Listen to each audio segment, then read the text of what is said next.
சந்தோஷம் உள்ளவங்க உங்க வலது கரத்தை ஒன்று உயர்த்தலாமா? கையில தான் சந்தோஷம் தெரியுது, முகத்துல தெரியலையே.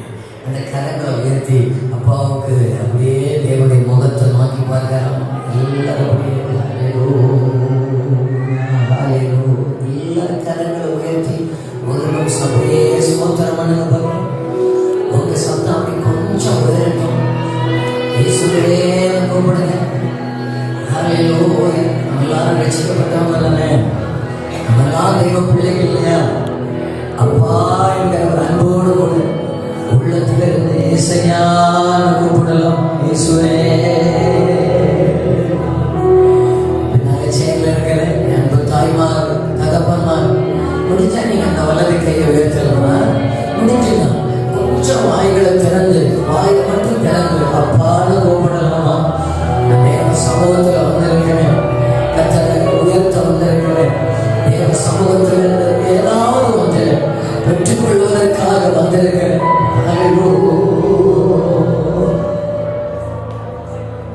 நன்றி அப்பா. வலது கை என்னோட தெரிஞ்சவங்க என்னோட சேர்ந்து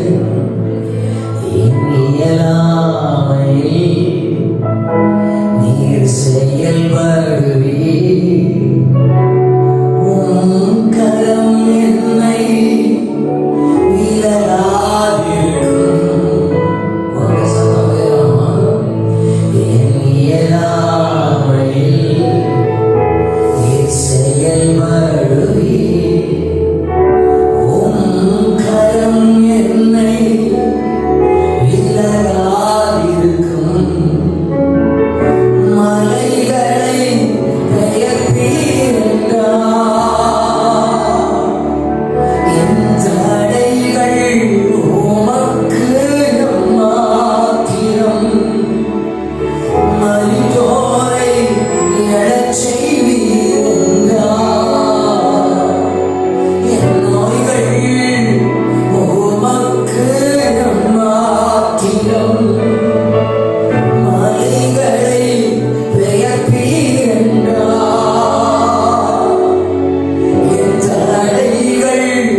எனக்காக ஏதாவது ஒண்ணு செய்வாருன்னு நீங்க எத்தனை நம்புகிறீங்க?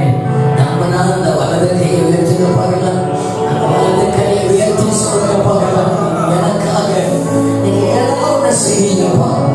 பெருமையாக போகவே போகாத தேவ சமூகம், தேவ சமூகத்தில் என்னை கொண்டு வந்து என்னை தொழுவி என்னை பலப்படுத்தி அவங்க எங்க சத்தத்தை விட உங்க சத்தம் கொஞ்சம் அதிகமாக இருக்கணும். அந்த வலது கையை உயர்த்தி சொல்லுங்க. கிரகிக்க முடியா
சர்வவல்லவர் தொடர்ந்து எங்களோடு கூட பேசுவீராக.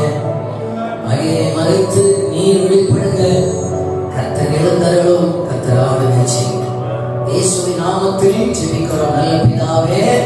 நாம் எல்லாரும் கருவோம். அத்தனை பேரையும் இயேசு கிறிஸ்துவின் நாமத்தினால மனதார திரும்பமாக வாழ்த்துகிறேன். நான் ஒரு முன்னுரையை சொல்லிவிட்டு இங்கே இருந்து செய்தியை நான் ஆரம்பிக்கிறேன்.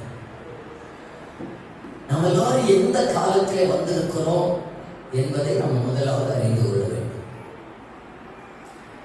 நம்முடைய பிதாக்கள் எல்லாரும் பிரசங்கம் பண்ணினார்கள். நம்ம எல்லாரும் ஒரு கடைசி காலத்தில் வந்திருக்கிறோம் என்று பிரசங்கம் பண்ணினார். ஆனால் நாங்கள் எப்படி தெரியுமா பிரசங்கம் பண்ணுகிறோம்? நாம் கடைசி காலத்தில் அல்ல, உலகத்திலே கடைசி மணி துணிகளிலே வந்திருக்கிறோம், கடைசி நிமிஷத்திலே வந்திருக்கிறோம் என்று நாங்கள் பிரசங்கம் பண்ணுகிறோம். என் அன்புக்குரிய திருச்சபையே, நீங்கள் எல்லாரும் தயவு செய்து என்னை கவனியுங்கள். நம்முடைய ஆண்டவர் இரட்சகருமாகிய இயேசு கிறிஸ்து அவர் 2000 ஆண்டுகளுக்கு முன்பாக சொன்னார், நான் ஒரு இடத்தை உங்களுக்காக ஆயத்தம் பண்ணின பின்பு நான் இருக்கிற இடத்திலே உங்களை வைத்திருப்பதற்காக திரும்பவும் வருவேன் என்று இயேசு சொன்னார். இயேசு சொன்னார் பார்த்தீங்களா? அவர் சொன்னதுக்கு அடையாளம் என்ன? இயேசுடைய 2வது வருகைக்குரிய மிக மிக முக்கியமான அடையாளம். இன்றைக்கு யுத்தம் நடந்து கொண்டிருக்கிற இஸ்ரேல் தேசம் தான் இயேசுடைய 2வது வருகைக்கு மிக முக்கியமான அடையாளம். நம்ம எவ்வளவு அறிந்து நான் இந்த காரியத்தை சொல்லாமல் போவேனே, ஆனால் கண்டிப்பாக நான் குற்றவாளியாக தான் இருப்பேன். ஏனென்று சொன்னால், இந்த பைபிளில் இயேசு கிறிஸ்துவின் 2வது வருகைக்கு முன்பாக நடக்கக்கூடிய அநேக அடையாளங்களில் மிக மிக முக்கியமான அடையாளம் என்னன்னு சொன்னால், இயேசு சொன்னால், அத்தி துளிர்க்கிறதை நீங்கள் காணும்போது அவர் சமீபமாக வாசப்படியிலே வந்திருக்கிறார் என்பதை அறியுங்கள் என்று சொன்னார். எல்லாரும் என்ன கவனிங்க. அத்திமரம் என்னவென்றால் இஸ்ரேல் தேசத்துக்கு தான் காட்டுது. ஏனென்றால் யோவேல் தீர்க்கதரிசன புத்தகம் 1வது அதிகாரத்தில் ஆண்டவர் என்ன அத்திமரம் என்று தேசத்தை பார்த்து சொல்கிறார். ஓசியா தீர்க்கதரிசன புத்தகம் 9வது அதிகாரம் 10வது வசனத்தில் அத்திமரத்தில் முதற்தரம் பழுத்த பழங்களைப் போல உங்கள் முற்பிதாக்களை கண்டுபிடித்தேன் என்று சொல்கிறார். ஆபிரகாமை தேர்ந்தெடுத்ததை அத்திமரத்தில் முதற் பழங்களை தேர்ந்தெடுத்தது போல என்று அத்திமரத்துக்கு ஒப்பிட்டு சொல்கிறார். அப்படிப்பட்ட அத்திமரம் என்கிற இஸ்ரேல் தேசம். நான் முழுவதுமாக அதை குறித்து பேசுவதற்கு நிற்கவில்லை. நான் அதை குறித்து ஒரு அவுட்லைன் பேசணும்னா கூட ஒரு 1.5 மணி நேரமாகும். நான் அதை குறித்து பேசுவதற்கு நிற்கவில்லை.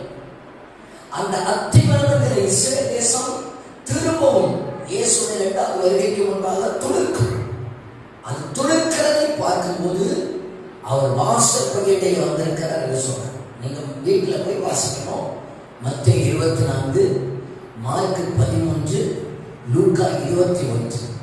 இந்த அதிகாரங்களில் எல்லாம் இயேசு தன்னுடைய வருகைக்குரிய அடையாளங்களை சொல்லும்போது, ஒருவரும் உங்களை வஞ்சியாதபடிக்கு எச்சரிக்கையா இருங்கள் என்று பேசுவதற்கு ஆரம்பிக்கிற ஆண்டவர், பேசி பேசி ஜனத்துக்கு விரோதமாய் ஜனம் வரணும், ராஜ்யத்துக்கு விரோதமாய் ராஜ்யம் வரணும், பஞ்சங்கள் உண்டாகும், கொள்ளைகள் உண்டாகும், பூமி அதிர்ச்சிகள் உண்டாகும், அக்கிரமம் மிகுதியாகும், அன்பு தணிந்து போகும், கள்ள தீர்க்கதரிசிகள் எழுப்பி அநேகரை வஞ்சிப்பார்கள், சூரியனிலே மாற்றம், சந்திரனிலே மாற்றம், சமுத்திரத்தின் அலைகள் முழக்கமாக இருக்கும், உபத்திரவம் பெருகும், கொள்ளை நோய் பெருகும், பஞ்சம் உண்டாகும், அநேகர் கொலை செய்வார்கள், அநேகர் காட்டிக் கொடுப்பார்கள், மோவாபின் காலத்தில் நடந்தது போல நடக்கும், லோத்தின் நாட்களில் நடந்தது போல. இதெல்லாம் சொல்லும்போது வாசப்படியிலே வந்திருக்கிறேன் என்று சொல்லவில்லை.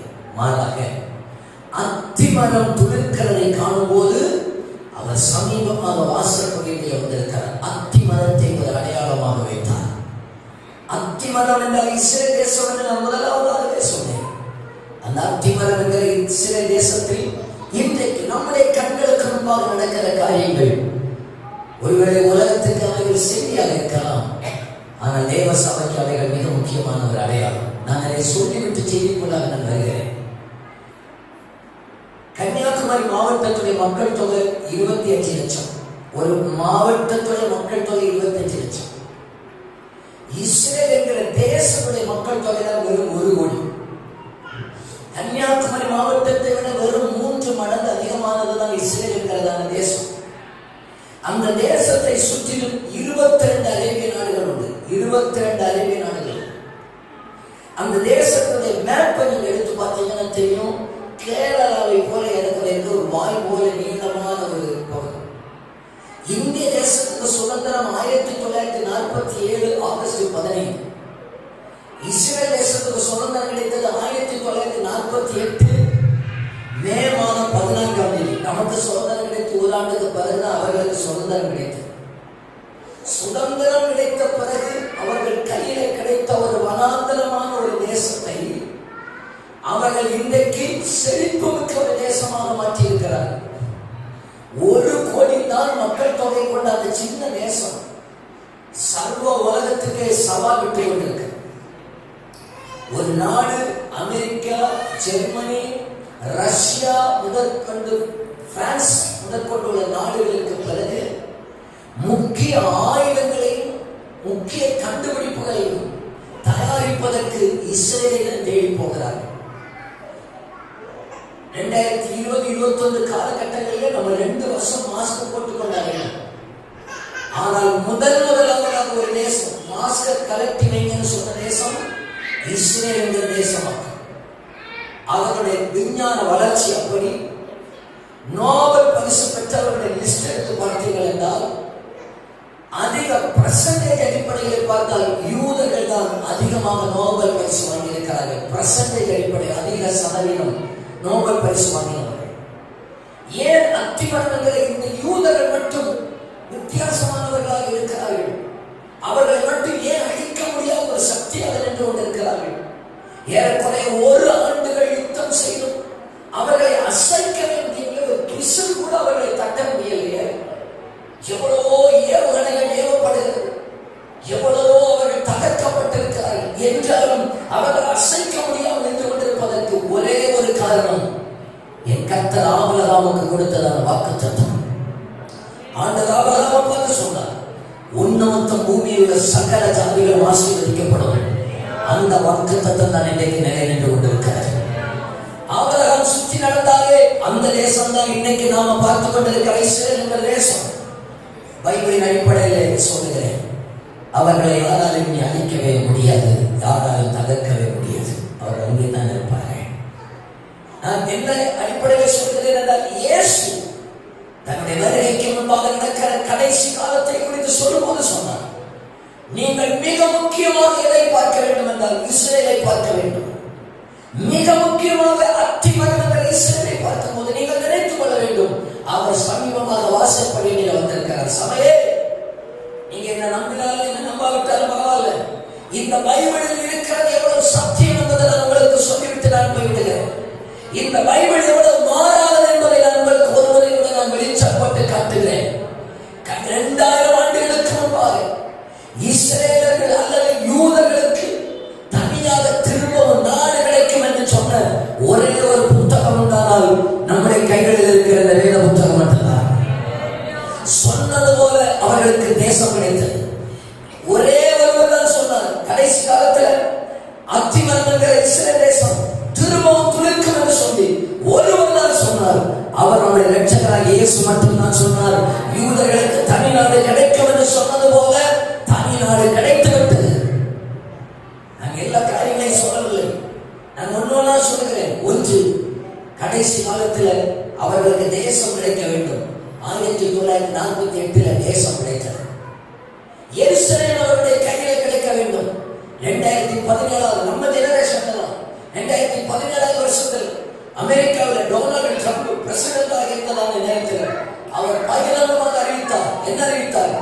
இஸ்ரேல் தேசத்துக்கு தலைநகரம் டெல் அவிவ் அல்ல, இஸ்ரேல் தான் தலைநகரம் என்று அறிவித்தார். 2017 ஆண்டுல அவர்களுக்கு தலைநகரம் கிடைத்து விட்டது. இன்னைக்கு சொல்ற வேண்டாம், எழுதி வச்சுக்கோங்க. அடுத்ததாக யூதர்களுடைய திட்டம் என்னவென்றால் எருசலேமில் தேவாலயத்தை கட்டுவார்கள். இந்த உலகத்திலே ஆராதனை செய்கிற கிறிஸ்தவர்களுக்கு ஜெப ஆலயம் உண்டு. இந்துக்களுக்கு கோயில்கள் உண்டு, இஸ்லாமியர்களுக்கு மசூதிகள் உண்டு. ஆனால் யூதர்களுக்கோ அவர்களுக்கு தேவாலயம் இல்லை.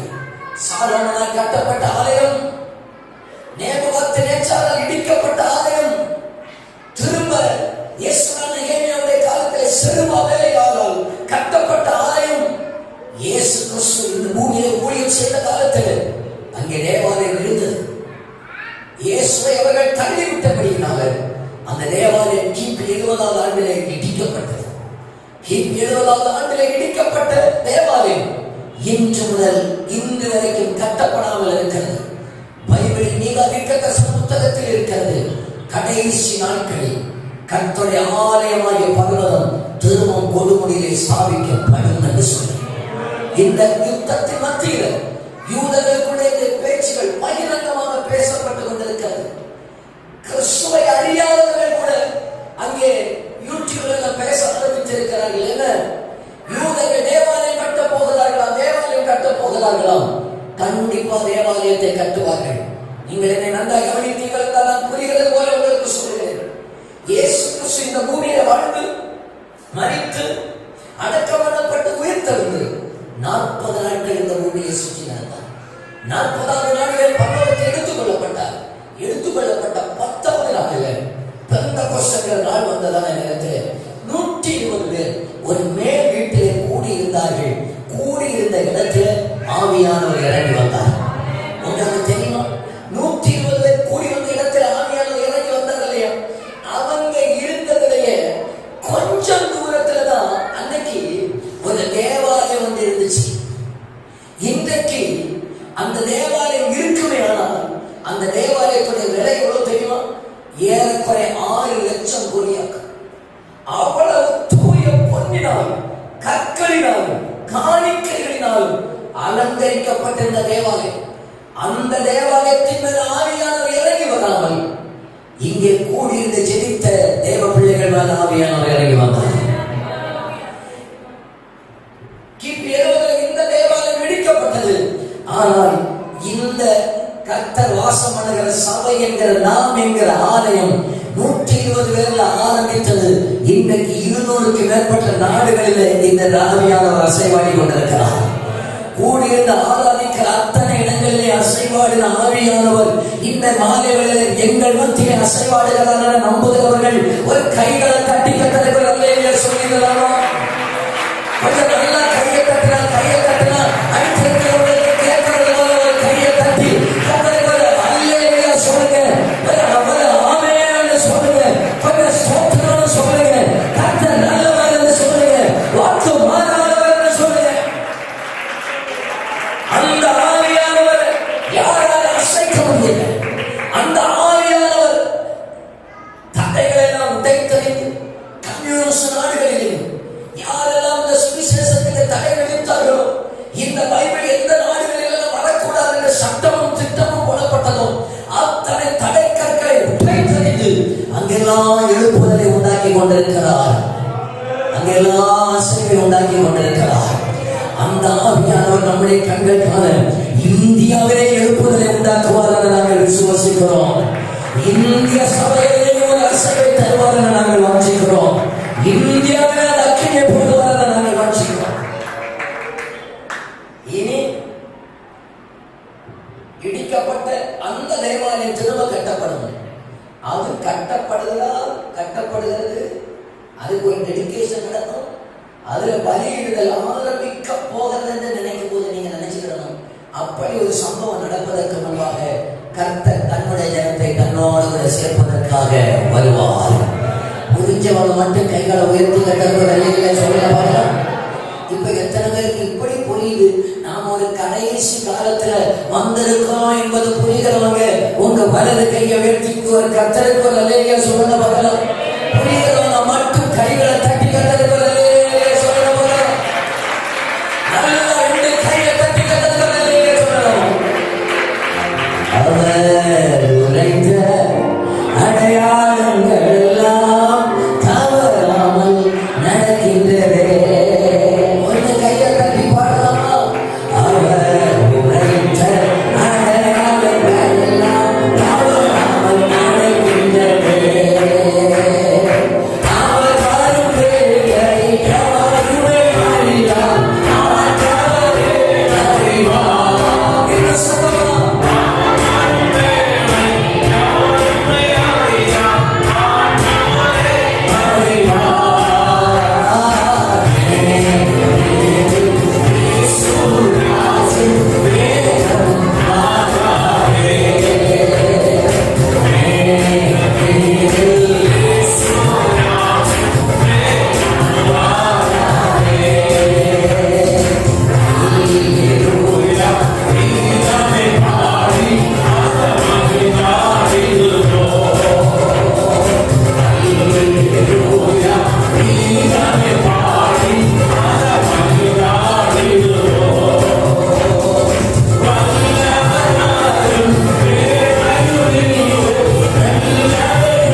ஆயத்தப்பட வேண்டிய காலம். அவங்க மட்டும் உங்க வலது கையை உயர்த்தி ஒரு நிமிஷம் ஸ்தோத்திரம் பண்ணி ஆண்டவரை மகிமைப்படுத்த பார்க்கலாம். அந்த வலது கையை உயர்த்தி ஸ்தோத்திரம் பண்ணுங்க பார்க்கலாம். நீங்க மட்டும் சொல்லணுங்க பார்க்கலாம். எந்த சத்தம் எல்லாம் கேட்காது. நீங்க மட்டும் ஸ்தோத்திரம் பண்ணுங்க பார்க்கலாம்.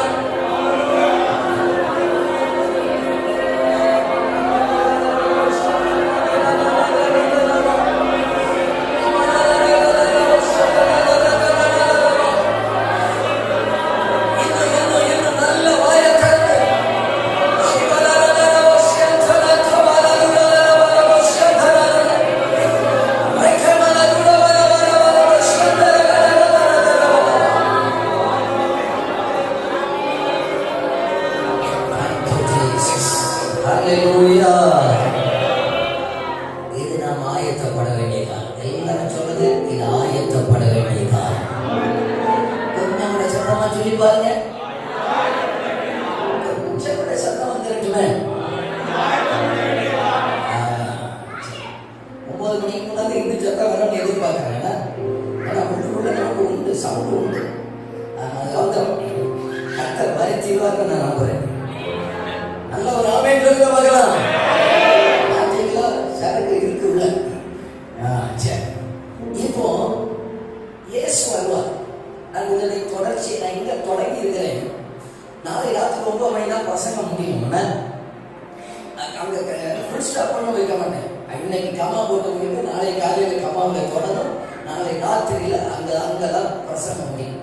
இங்க தொடங்கி அங்க வர முடிச்சிடும். இப்போ இன்றைக்கு செய்திக்கு ஆதாரமாக நாம் எப்படி ஆயத்தப்படுவது அல்லது இயேசுடைய வருகையிலே ஆயத்தப்படுவதை குறித்து கர்த்தர் நமக்கு காட்டியிருக்கிற நிழலை உங்களுக்கு ஒரு அதிகாரத்திலிருந்து 3 சம்பவங்களை உங்களுக்கு காட்டுகிறேன். எனக்கு நான் ஒரு வசனத்தை வாசிக்க சொன்னேன். எனக்கு ஒரு ஆள் வாசிக்க கூடாது, எனக்கு எல்லாரும் சேர்ந்து வாசிக்கணும். எனக்கு நீங்கள் எங்கே சாச்சிங்க, நானும் ஒரு சபைக்கு பாசிட்டேன். எனக்கு ஒரு ஆள் வாசிச்சா எனக்கு பிடிக்கும். ஏன் தெரியுமா? ஒரு சபையில் சீக்கிரமா வசனம் வாசிக்கிறதுக்கு 3 பேர் இருப்பாங்க. இவங்களுக்கு பயங்கர போட்டியாக, இவர்கள் 3 பேரில் யாரு ஃபர்ஸ்ட் பயங்கர போட்டியாக.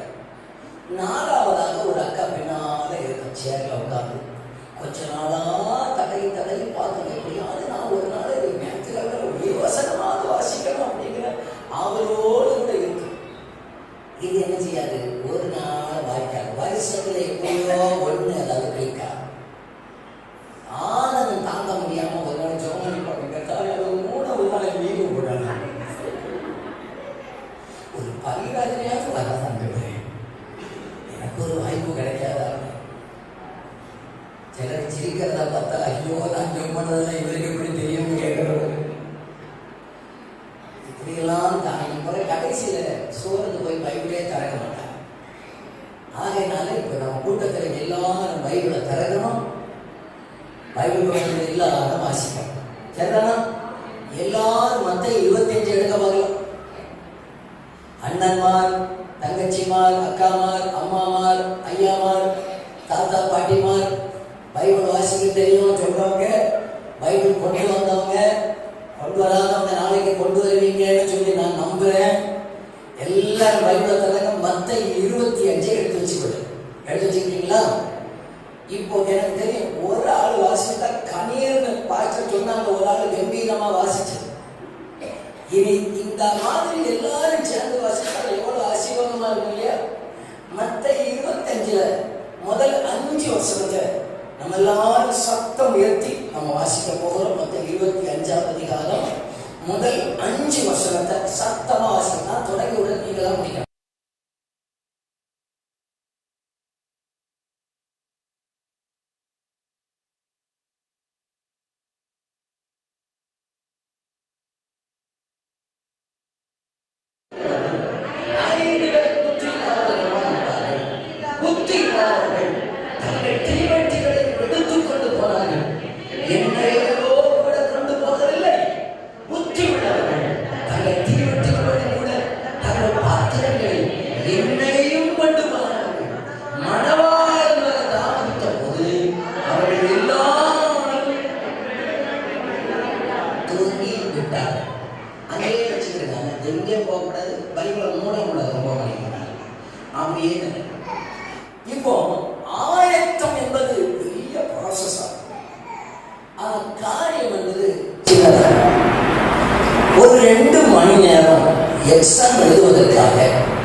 9 10 மாதங்கள் பிள்ளைகள் ஆயத்தமாகிறார்கள்.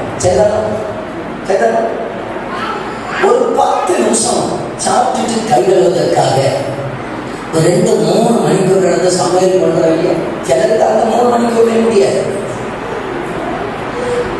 அந்த 3 மணி நேரம் சமைச்சது சாப்பிட்றதுக்கு எவ்வளவு நேரம்? 5-10 நிமிஷம். ஆயத்தம் ரொம்ப பெருசு, காரியம் ரொம்ப.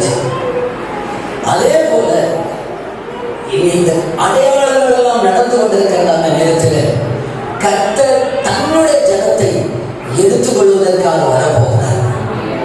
அவர் வருவதற்கு முன்பாக சபையை ஆயத்தப்படுத்துகிற ப்ராசஸிங்ல நீங்கள் நான் நின்று கொண்டிருக்கிறோம். ஆமாதானா?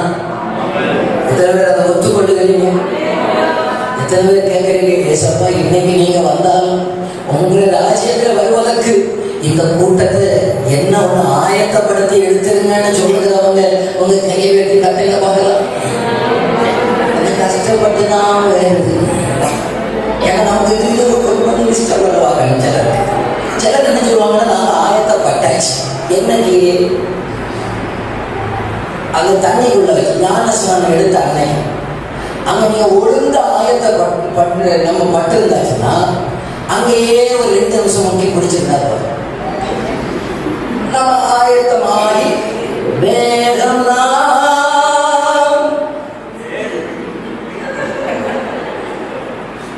நம்மளை ரட்சிக்கப்பட்டு சபையில கொண்டு வந்து இப்போ ஒவ்வொரு நாளும் பிரசங்கம் எல்லாம் தந்தது எதுக்கு தந்து நம்மளை ஆராதனை தந்து எதற்காகனா கர்த்தர் பெரிய ஒரு மகிமையான ஒரு நாளுக்காக அவர் நம்மை ஆயத்தப்படுத்தி கொண்டிருக்கிறார். ஆண்டவரிடத்துல கேட்டா சபையை குறித்த திட்டம் என்னப்பான்னு கேட்டா அவர் சொல்லுவார், நான் அடையாளங்கள் எல்லாம் சபைக்கு கண்ணுல காட்டினா பார்க்கிறேன். எதற்காக காட்டுகிறேன் தெரியுமா? எப்படியாவது நாம் விலை கொடுத்து வாங்குற சபை என்னுடைய ராஜ்யத்துக்கு ஆயத்தப்பட வேண்டும்.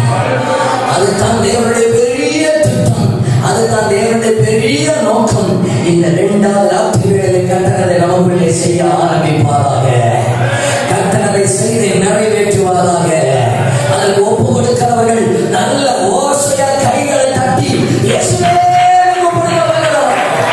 அந்த நாமத்தை கைகளை தட்டி இயேசுவே நல்ல சத்தமா கேட்க மாட்டேங்குது. இயேசுவே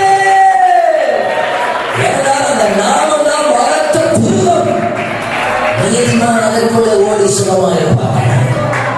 அந்த நாமம் தான் நம்ம ஆயத்தப்படுத்தும். அந்த நாமம் தான் நம்ம தகுதி விடவதை மாற்றுங்க. இப்போ இந்த 10 கன்னிகைகளுக்கு கதை நம்ம எல்லாருக்கும் தெரியும் தானே? இந்த 10 கன்னிகைகளை பற்றி நமக்கு தெரியாத விட்டா நம்ம பிரசங்கம் விடலாம். என்னாலும் ஆவியானவர் எனக்குள்ள போட்ட 1-2 காரியத்தை உங்களுக்கு சொல்றார். இந்த கடைசி காலத்தில் நாம எப்படி ஆயத்தப்படணும்? ஒரு சபையில இந்த 2 கூட்டமும் இருக்கும். நான் சொல்லும் போது நீங்க கையெல்லாம் தூக்கக்கூடாது. நான் புத்தி உள்ளவான கை தூக்கக்கூடாது, நான் புத்தி இல்லாதவான கை தூக்கக்கூடாது. நீங்க உள்ளத்துல ஸ்தோத்திரம் பண்ணிக்கிட்டே இருந்தா போதும்.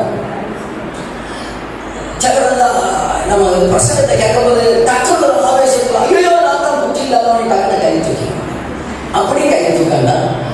ஐயோ நான் தான் புத்தி உள்ளவான்றது மாதிரி தோணும். அப்படி கையை தூக்கண்டா. நீங்க ஜோம் பண்ணிக்கிட்டே ஸ்தோத்திரம் பண்ணிக்கிட்டே இருக்கணும். நான் 1 2 3 சொல்லிட்டு ஒரு 4-5 காரியங்கள் இதுல இருக்க 3 பார்த்து எனக்கு பிரசங்கம் பண்ணணும். நேரம் இருக்கிறது போல நான் கொண்டு வந்ததெல்லாம் பிரசங்கம் பண்ணணும்னு நினைக்கிற ஆள் இல்லை. 8:50 கூட்டத்தை முடிச்சு பிரசங்கத்தை முடிச்சு 9 மணிக்கு உங்களை அனுப்பிடுறேன் வீட்டுக்கு. ஐயா சந்தோஷம். ஒரு 70 கூட்டத்தில் 9 மணிக்கு கரெக்டா முடிக்கிற ஒரு ஆளை கண்டுபிடிச்சது எங்களுக்கு பெரிய சந்தோஷம் தான். அடுத்த நாளைக்கு முன்னாடி வீட்டுக்கு போக பார்ப்பேன். சரி, இப்ப நல்ல கவனிச்சுக்கிறேன். 10 கன்னிகைகள் எல்லாரும் என்னையே பார்த்து 10 கன்னிகைகள் சத்தமா சொல்லுங்க. கொஞ்சம் கூட வரைக்கும் முதலே சொன்ன போ டிபி கூடணும். சத்தமா சொல்லுங்க. இப்போ 10 கன்னிகைகள் 10 பார்க்கிறதுக்கு இவங்களுக்கு பேர் என்ன தெரியுமா? கன்னிகைகள். புருஷனை அறியாதவர்கள் அர்த்தம், கரைப்படாதவர்கள் அர்த்தம். 10 பேரும் தெரியுமா? ஒரே இடத்துல இருந்தாங்க. நம்ம பாஷையில் சொல்லிட்டாங்க 10 பேரும் ஒரே சபையில இருந்தாங்க. 10 பேரும் வெளிய கன்னிகைகளை தான் இருந்தாங்க. 10 பேரும் நல்ல ட்ரெஸ் பண்ணியிருந்தாங்க. ஒரே நோக்கத்தோடு இருந்தாங்க. 10 பேர்கிட்ட கேட்டா, அக்கா நீ எதுக்கு கேட்கல? அது மணவாளனுக்கு கூட போக்க இருக்கேன். அடுத்த அக்காட்ட போய், அக்கா நீங்க எதுக்கு? அது நான் மணவாளனு கூட போக இருக்கேன். அது நம்பர் 9 அந்த கன்னிகை அக்காட்ட போய், அக்கா நம்பர் 9 நீங்க எங்க ஆக்க போறது? அது 1 2 அப்படிதான் சொன்னாங்க. நம்பர் 10 நீங்க எப்படி அக்கா?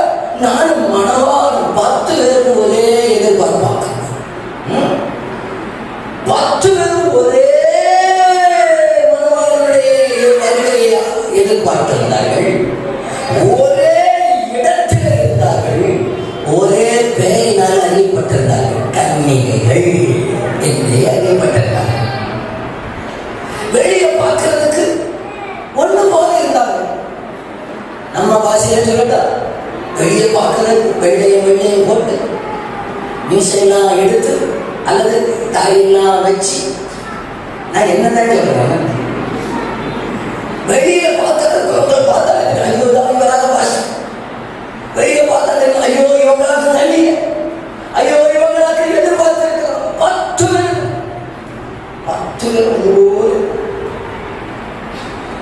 பேர் நீங்க சொல்லுங்க பார்க்க, எத்தனை பேர் தூங்குனாங்க? சத்தமா சொல்லுங்க போகலாம். அதனால்தான் ஒழுங்க உங்களுக்கு அங்கே வசனம் வாசிக்க சொல்றது. 5வது வசனத்தை இப்போ ஒருத்தர சத்தமா வாசிக்க பார்க்கலாம்.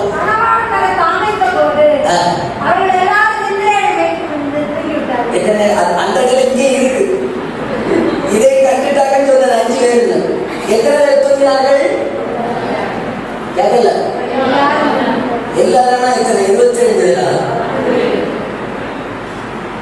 எத்தனை பேர் தூங்கினாங்க? 10 பேர் தூங்குறாங்க. எப்படிதான்? அப்ப நம்ம முதல்ல நினைக்கணும், 10 பேர் தூங்குறாங்க, 5 பேர் புத்தியோட தூங்குறாங்க. சில 2 பசங்க மனம் போது பின்னால புத்தியோட தூக்க வருதுன்னு தோணுது.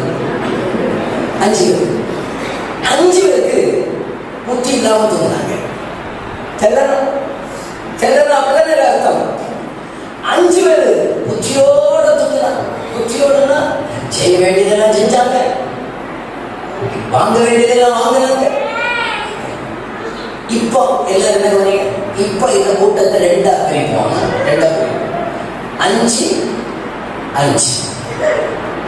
5 பேருக்கு புத்தி இல்லை, 5 பேருக்கு புத்தி. புத்தி இல்லாதவங்களை பார்த்து நம்ம போய் கேட்கிறோம். புத்தி இல்லாதவங்களை பார்த்து கேட்கிறோம், சிஸ்டர் நல்லா இருக்கீங்களா? என்ன நான் நல்லா இருக்கேன். என்ன பார்த்தா உங்களுக்கு தெரியலையா? இங்க பாத்தீங்க என் சாரிய கலர் பத்தி உஜால டூல் இருக்கிறாங்க. பாத்தியா என் காதல் ஒண்ணு இல்லை, என் கழுத்துல ஒண்ணு இல்லை. பாத்தியா நான் பக்கா புத்தி உள்ள கண்ணிகை போல இருக்கு. சரி இருக்குதுங்க. மனவன் வரும்போதுதான் தெரியும் புத்தி உள்ளதா இல்லாத. உங்களாச்சா அக்கா என்ன உண்டா? உடனே அந்த அக்கா சொல்லும், என்னங்க எனக்கு இல்லை, மற்றவட்ட உண்டு, நான் போல வாங்கிடுவேன்.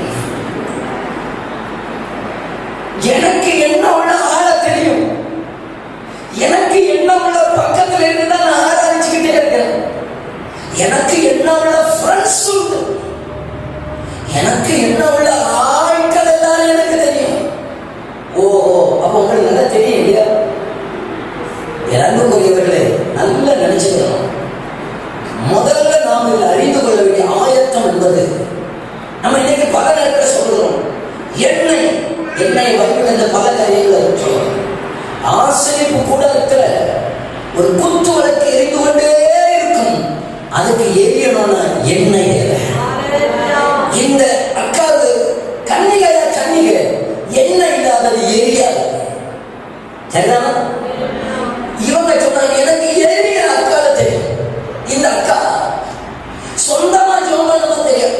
காய்ச்சல் உண்டா சொந்தமா ஜோமன் அது எரிகிற அக்காட்ட போகும். நான் நோய் வந்தா சர்ச்சுக்கு தான் போவேன், வியாதி வந்தா சர்ச்சுக்கு தான் போவேன். சொந்தமா ஆண்டவரோட கூட ஐக்கிய போகல. நான் அங்க போய் தான் சொல்லுவாங்க இருக்கேன், நான் அங்க போய் தான் தசவாங்க எல்லாமே அங்கே அங்க அங்கதான் போவேன். ஆனால் எனக்கு நல்ல ஆவிக்குரிய நண்பர்கள் இருந்ததுனால நான் புத்தி உள்ளவனாக மாறிவிட மாட்டேன். நான் நல்ல அனுபவம் உள்ளதுனால நான் புத்தி உள்ளவனாக மாறிவிட மாட்டேன். எனக்கு நல்ல அனுபவம் உண்டு. ஆகையால இயேசு என்ன சேர்க்க வருகிறார் என்று நினைச்சிடக்கூடாது.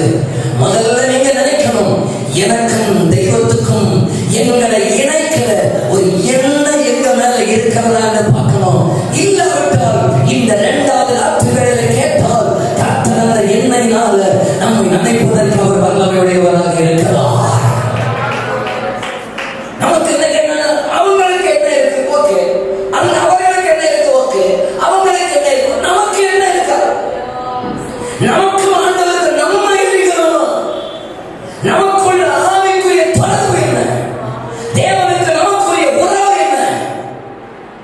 ஆண்டவர் அந்த பிரகாரத்துக்கே வெளிச்சம் கொடுப்பதற்காக நம்ம மேல ஊற்றினதான எண்ணெய்.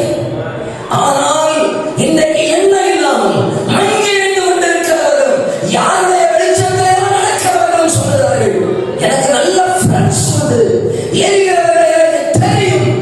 ஆகையினால நாங்கள் ஆயத்தமாகிக் கொண்டே இருக்கிறோம். முதல்ல என்ன தெரியுமா தேவை? என் மணவாளன் தான் எண்ணெயை ஊற்றுகிறவர். என் மணவாளனிடத்திலிருந்து வாங்குகிற எண்ணெய் என் மேல இருக்குதுன்னா நான் தான் ஊற்றி கொண்டவன். எனக்கு பணம் இருக்கலாம், எனக்கு பதவி இருக்கலாம், எனக்கு நிர்வாகம் இருக்கலாம், எனக்கு சொத்து இருக்கலாம், எனக்கு சம்பாத்தியம் இருக்கலாம். ஆனால் எனக்கு தெய்வத்தால் ஊற்றப்பட்ட, தெய்வத்தால் முத்திரையிடப்பட்ட எண்ணெய் மேல இல்லைன்னா கர்த்தர் என்ன பார்த்து சொல்ல, நான் உங்களை அறிவேன். என்னை தேவனுக்குரியவன் என்று அட்ரஸ் பண்ணுகிறது. என் பணம் கிடையாது, என் பொருள் கிடையாது, என் பெயர் கிடையாது, என் சாபனம் கிடையாது, நான் என்னுடைய வஸ்திரம் கிடையாது. என் மேல இருக்கிற அபிஷேகமாக்கும், என் மேல இருக்கிற தேவ பிரசன்னமாக்கும் என்னை நான் யார் என்பதை அட்ரஸ் பண்ணுகிறது. நம்ம பல நேரத்தில் என்னை யார் என்று அட்ரஸ் பண்ணுகிறது. நாங்கள் இந்த சாபனத்தை சேர்ந்தவர்கள். நோ, நம்ம பல நேரத்தில் என்னை அட்ரஸ் பண்ணுகிறது எது? நான் தெய்வத்துக்குரியவன் என்னை அட்ரஸ் பண்ணுகிறது எது? நான் ஒரு சாபனத்தில் சபை நடத்தினேன். இங்கே 6 இடத்தில் சபையில் ஒரு சாபனத்தில் இருக்கிறேன். ஆனால் நாங்கள் எல்லாரும் தெய்வத்திடத்தில் ஒரு கிறிஸ்துவினால் அனுப்பப்பட்ட அபிஷேகத்தினால் முத்திரை போடப்பட்டவர்கள். நம்ம அங்க பார்க்க வேண்டியவர் இங்க பார்க்க கூடாது. அவரோடு கூட உள்ள ஐக்கியம். இவங்க பார்த்தது மனவாளனை பார்க்காம இவங்க எதிர்பார்ப்போம் மற்றவங்களை. அவங்க நீ எதுக்கு எதிர்பார்க்கிற? மனவாளனை. அப்ப நானும் மனவாளனை எதிர்பார்க்கிறேன். உன்கிட்ட என்ன உண்டா? என்ன உங்கள்கிட்ட என்ன உண்டா? இல்ல, எனக்கு தராமலா போவீங்க. நம்ம ஃப்ரெண்ட்ஸ் ஆச்சு, நம்மளை விட்டுட்டா போவீங்க, எங்களுக்கு தராமலா போவீங்க. நல்லா கவனிங்க என் சகோதரர்களே, சகோதரிகளே, அம்மாமார்களே, உங்க பக்கத்தில் இருக்கிற அவங்களெல்லாம் பார்த்துட்டு எல்லாத்தையும் உதவுவாங்க. இந்த எண்ணெயை மட்டும் அவங்க தர மாட்டாங்க. நான் மனைவிட்ட கூட சொல்லி வச்சிருக்கேன், என் பிள்ளைகிட்ட கூட சொல்லி வச்சிருக்கேன். என்ன தெரியும்?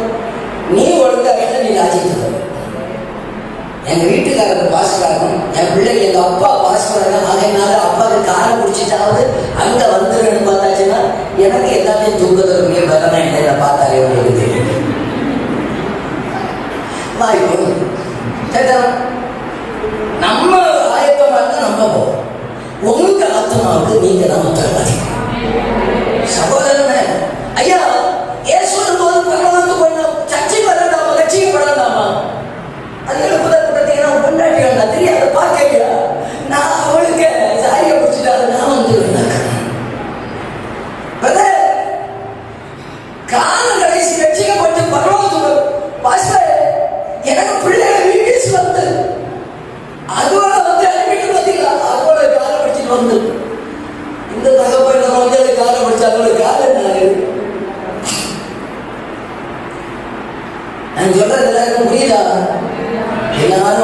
கையை உயர்த்துங்க பார்க்கலாம். அல்லையே நான் சொல்றத சொல்லணும்னா நல்லா கை உயர்த்துங்க பார்க்கலாம். கை உயர்த்து சொல்றேன். ஏன் ஆத்மாவுக்கு நான் தான் உத்தரவாதி. ஒரு வாட்டி கூட சொல்லுங்க பார்க்கலாம். ஏன் ஆத்மாவுக்கு நான் தான் உத்தரவாதி.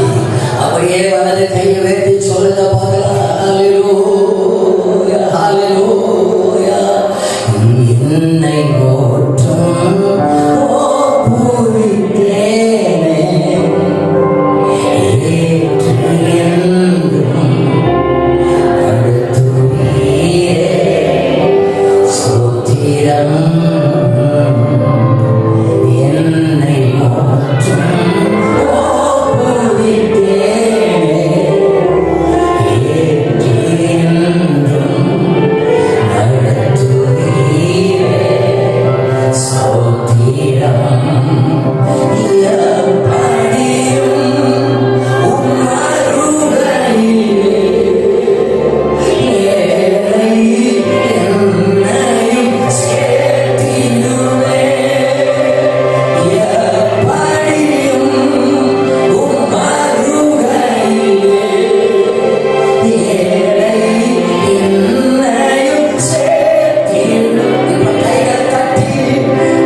கூட்டத்துடைய இரண்டாவது ராத்திரி வேளையில என் மேல அந்த தேவ பிரசன்னத்தை தந்து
தேவ பிரசன்னம் இல்லாதவன் புத்தி இல்லாதவனே.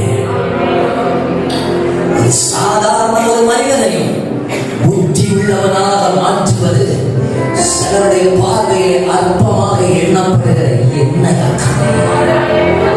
மனுஷன் இவர்கள் அற்பமாக எண்ணிட்டார்கள். மற்ற எல்லாருக்கும் என்ன சின்ன விஷயமாகப்பட்டது.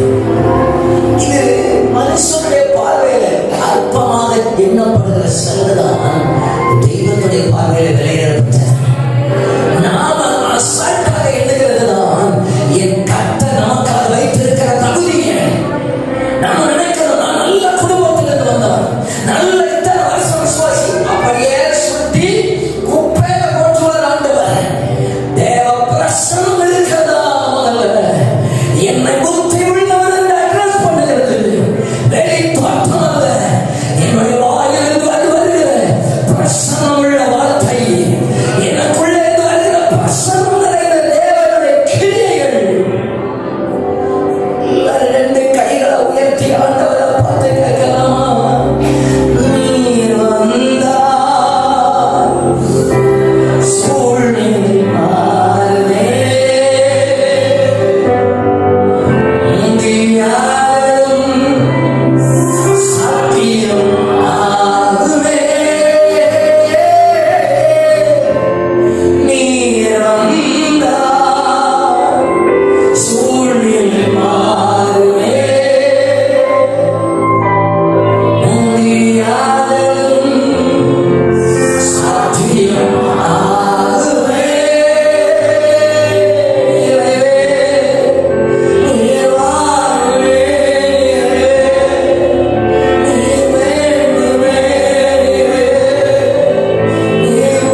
எண்ணெய் எனக்குள்ளே இருந்து அழிந்து போயிருக்கணும்னு சொன்னான்.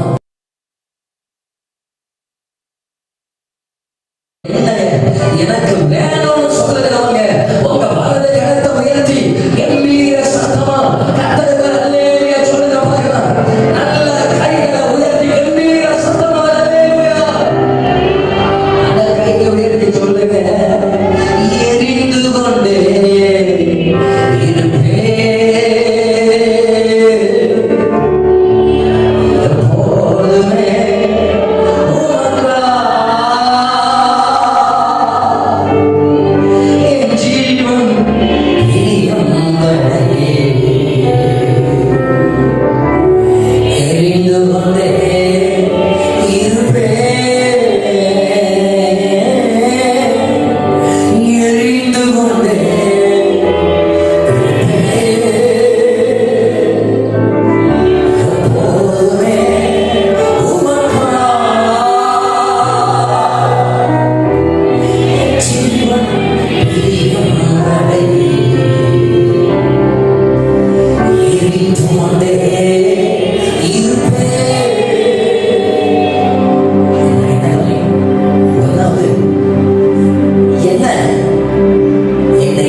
அபிஷேகத்தின் தைலம் வருகிறது. அவரை இப்பொழுது வேறு பிரிக்கப்படுகிறது. அவருடைய அண்ணன்கள் எல்லாரும் படை வீரர்கள் தான். அவர்களை படை வீரர்கள் என்று அட்ரஸ் பண்ணுகிறார். ராணுவ வீரர்களுடைய பேண்ட் உண்டு, சட்டம் உண்டு, செருப்பு உண்டு, கையில ஆயுதம் உண்டு. ஆனால் தெய்வத்துடைய பார்வையில் இவன் படை வீரன் என்று இவனை அட்ரஸ் பண்ணுகிறது. இவன் மேல இருக்கிற எண்ணெய். ஆமாதானா? எத்தனை பேர் ஆமேன்னு சொல்லுகிறீங்க? உங்க கையை உயர்த்தி ஒரு ஆமேன்னு சொல்லுங்க பார்க்கலாம். எத்தனை பேர் இப்ப சொல்லுகிறீங்க? வெளிப்பட்டத்துல சாதாரணமாக தெய்வத்துடைய பார்வையில எண்ணெய் இருக்கிறவனே விலையேறப்பட்டவன். எண்ணெயினால் அபிஷேகம் பண்ணப்பட்டவனே தேவனால் தெரிந்தெடுக்கப்பட்டவன். எண்ணெயினால் அபிஷேகம் பண்ணப்பட்டவனே தேசத்தை விடுவிக்கக்கூடியவன். எண்ணெயினால் அபிஷேகம் பண்ணப்பட்டவனே சத்துருவுக்கு சவால் விடுகிறவன். எண்ணெயினால் அபிஷேகம் பண்ணப்பட்டவனே தன்னுடைய ஜனத்துக்கு காவலாக இருக்கிறவன். என் ட்ரெஸ் அல்ல, நான் யார் என்பதை அட்ரஸ் பண்ணுறேன். என்னுடைய பட்டம் அல்ல, நான் யார் என்பதை அட்ரஸ் பண்ணுறேன். அவங்க அண்ணன் போய் உங்களுக்கு வேற என்ன கேட்ட பட்டம் என்ன தெரியும்? Government job. என்னதான் வெற்றி. ஓஹோ, பட்டம் அவர்களுக்கு அட்ரஸ் பண்ணுவதற்கு பட்டம் வந்துச்சு. நான் யுத்த வீரன் என்று காட்டுகிற வசனம் வந்துச்சு. இவர்களை விட ஆடு வைத்துக் கொண்டு கையை கவனம் கல்லோடும் சுற்றி நடந்தவனை அட்ரஸ் பண்ணுவது என்பது வசனம் அல்ல, காலில் தரித்திருந்த செருப்பு அல்ல, அவனால் இருந்த அபிஷேகத்தின் எண்ணெய். என்ன சாதாரணமானவர்களே தெய்வத்துடைய பார்வையில புத்தி உள்ளகமாவனாக மாற்றுகிறார். பேசனது புரிகிறவங்க கை உயர்த்தி காமிக்க பார்க்கலாம். நான் நம்புறேன் நிறைய 50% இன்னைக்கு சமர்ப்பண அப்படித்தான் இருக்கு. எங்களுக்கு அவங்களெல்லாம் நல்லா தெரியும். அவங்கள போல வஸ்திரம் வந்து ஒரே இது ஒன்னா ஆயத்தப்படணும்வா, ஆயத்தப்படணும். அவங்க மட்டும் உங்க வலது கை உயர்த்தி சொல்றது பார்க்கலாம். எரிந்து கொண்டே